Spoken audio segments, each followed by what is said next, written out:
किसी का मेरे पास कमेंट आता है कि 1 महीने में एग्ज़ाम क्लियर करना है, बच्चे के साथ, घर के काम के साथ, सब कुछ सँभालते हुए, कैसे करें? यार, अगर आप रियली में कुछ करना चाहते हो, या तो बच्चा पैदा होने से पहले कर लो। अगर बच्चा पैदा कर लिया है, तो उसके साथ आपको टाइम स्पेंड भी करना है, सब चीज़ें भी करनी हैं और एग्ज़ाम भी पास करना है। तो फिर इस 1 महीने में ही आँखें क्यों खुलती हैं कि एग्ज़ाम पास करना है 1 महीने में? पहले क्यों नहीं? 3 साल पहले, 2 साल पहले क्यों नहीं? 3 साल तक लगातार रोज़ का 1 घंटा भी दे लोगे, 3 साल में आप कहाँ पे होगे? आपका सिलेबस, आपकी चीज़ें, आपके कंसेप्ट डेली सिर्फ़ 1 घंटा देने से 3 साल लगातार। बच्चा भी 3 साल में, 4 साल में इस लायक हो जाएगा कि वो थोड़ा-सा अपने आप खेलने लग जाएगा। आपको फिर एग्ज़ाम के पास थोड़ा-सा और टाइम मिल जाएगा। फ़ॉर्म निकलने का ही वेट क्यों करते हो? आपको क्या लगता है जो चीज़ें आप 1 साल पहले नहीं कर पाए, 2 साल पहले, 3 साल पहले, वो आप 1 महीने में कर लोगे, सब कुछ सँभालते हुए और पहले वो कर नहीं पाए? जब हम प्रेग्नेंट नहीं होते तो हमें लगता है कि अरे! कब प्रेग्नेंट होंगे? जब हो जाते हैं तो पूरे के पूरे 9 महीने या तो वो वीडियोज़ देखते हैं कि अच्छा बच्चे का विकास कैसे हो रहा है गर्भ में। हमें लगता है कि बस यही दुनिया है और उस टाइम पे या तो पढ़ाई-लिखाई बिल्कुल छोड़ देते हैं या पढ़ाई-लिखाई की इतना टेंशन ले लेते हैं कि प्रेगनेंसी है, पढ़े कैसे? यार, अगर आपके पास चीज़ें हैं, सुविधाएँ हैं, बाकी सब काम मैनेज करने वाला कोई और है, प्रेगनेंसी है आपकी, आपके पास टाइम है, तो आप कर सकते हो चीज़ें। नहीं तो वही क्या टाइम ज़रूरी है, बस वही टाइम कि आपको एन्जॉय नहीं करना है और बाद में रिग्रेट करोगे इन दिनों को, बहुत ज़्यादा रिग्रेट करने वाले हो। क्योंकि ना एग्ज़ाम की तैयारी अच्छे से हो पाएगी। अगर आपकी अच्छे से हो पा रही है, तो मन में फिर डाउट ही नहीं आने चाहिए कि कैसे करनी है तैयारी। आपको खुद पता होगा कि कैसे होगी। कई मेरे पास कमेंट आते हैं कि प्रेगनेंसी है, हेल्थ भी ठीक नहीं रहती है, बैठा भी नहीं जाता है और एग्ज़ाम की तैयारी करनी है। एग्ज़ाम हम देते हैं अपना जीवन सुधारने के लिए, ना कि अपनी ज़िंदगी झंड करने के लिए। समझ रहे हो? एग्ज़ाम, कोई भी एग्ज़ाम आपकी ज़िंदगी से बढ़ के नहीं है। एग्ज़ाम की तैयारी तभी करो जब आप उसको जी पाओ साथ में। मरते-मरते क्या तैयारी करनी है? स्ट्रगल करना है, ऑब्वियस सी बात है, करना है। बच्चा होने के पहले भी करना होता है अगर आप एग्ज़ाम की तैयारी कर रहे हो, तब भी नींद गँवानी पड़ती है। रातों की गँवाते हैं कुछ लोग, कुछ सुबह की गँवाते हैं। ऐसा नहीं है कि रात को 8-9 घंटा सो रहे हो, दिन में भी 2-3 घंटा सो रहे हो, वो चीज़ नहीं चलती है। बट हाउसवाइफ़ के लिए इतना सोने का टाइम कहाँ है? नहीं है।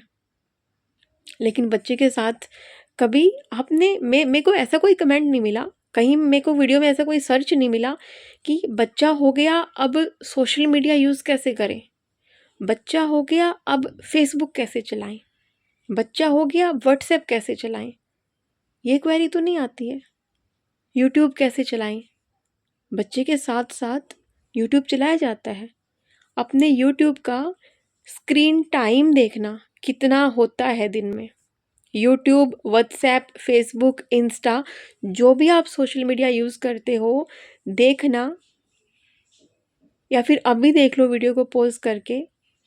मैं ये कहती हूँ कि हर हाउसवाइफ़ का या जिसका बच्चा है, वो भी 30 मिनट से लेके 1 घंटा, 2 घंटा उसका टाइम मिलेगा, स्क्रीन टाइम, इन सब चीज़ों को मिला के। तो वो टाइम कैसे निकलता है बच्चे के साथ? अगर आपका वो टाइम भी नहीं निकल पा रहा है, मतलब मैं तो मान ही नहीं सकती आज के टाइम पे कि कोई बंदा ना तो पढ़ाई कर पा रहा है, ना सोशल मीडिया यूज़ कर पा रहा है। अगर आप पढ़ाई नहीं कर पा रहे हो, तो आप या तो सोशल मीडिया यूज़ कर रहे हो। आपको चाहिए सब कुछ, सब कुछ चाहिए। भैया सब कुछ एक साथ नहीं चल सकता। अगर एक साथ चलाना है तो फिर आपके पास सपोर्ट सिस्टम होना चाहिए कि कोई काम करने वाला है, आपको दिन भर में फिर कोई काम नहीं है, थोड़ा बहुत बच्चा संभाल लो, थोड़ा बहुत खुद को संभाल लो। बट बच्चा जब ज़्यादा छोटा है तो जो हम 9 महीने की जर्नी सोचते हैं ना कि 9 महीने की जर्नी सब कुछ जब प्रेग्नेंट होते हैं उसी में जी रहे होते हैं, भैया असली लाइफ तो उसके बाद शुरू होती है। तो बाकी कोई अगर कुछ संभाल भी रहा है ना घर के सारे काम और आप सिर्फ बच्चे के लिए हो, फिर भी आपको पढ़ना है या कुछ अपने लिए करना है तो वक्त आपको चुराना पड़ेगा। बाकी चीज़ों में आप टाइम नहीं वेस्ट कर सकते।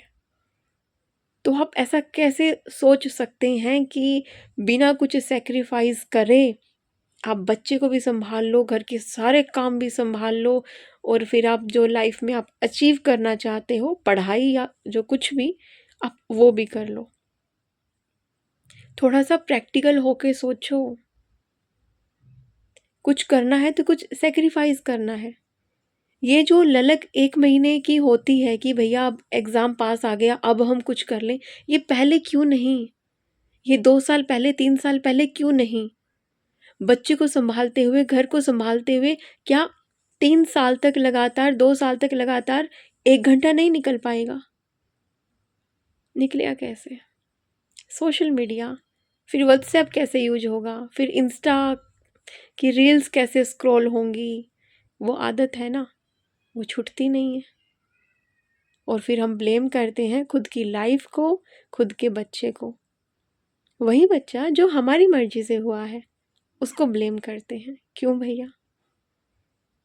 इसलिए अगर सपने हैं या तो पहले पूरे कर लो, अगर नहीं पूरे हो रहे तो जो भी रिक्वायर्ड टाइम आपको मिला है उसमें सोच रहे हो तो बच्चे को दोष दिए बिना, अपनी ज़िंदगी को दोष दिए बिना लाइफ में सेक्रीफाइस करना सीखो। हर कोई करता है, करना पड़ता है, दूसरा ऑप्शन नहीं है। कुछ पाने के लिए कुछ तो पीछे छूटेगा। चॉइस आपके हाथ में है।